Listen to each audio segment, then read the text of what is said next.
আপনাদের বাসার আশেপাশে বা আপনাদের বাসায় যদি কোনো অস্বাভাবিক ঘটনা ঘটে তাহলে চিন্তা করবেন না, সব ঠিক হয়ে যাবে। শুধু এই ভিডিওটা দেখুন।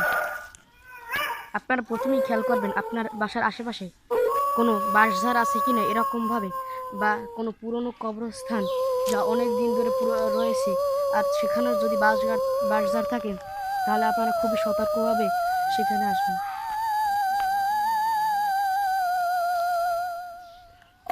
এসে এখানে প্রথমেই আপনারা আসসালামু আলাইকুম রহমতুল্লাহ বসে বলবেন।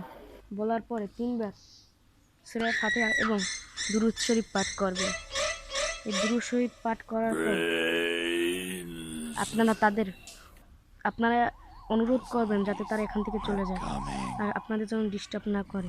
আর এই কাজটা আপনারা কোনো সময় সন্ধ্যার দিকে করতে যাবেন না,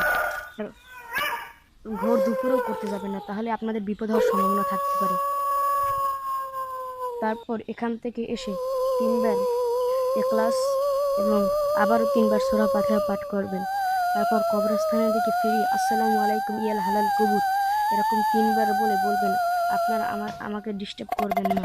এটা বলে আপনারা চলে আসবেন এবং আসার সময় আসসালামু আলাইকুম রহমতুল্লাহ এই বলে একবার তাদের সালাম দিয়ে আসবেন, নাহলে আপনার ক্ষতি হওয়ার সম্ভাবনা থাকে।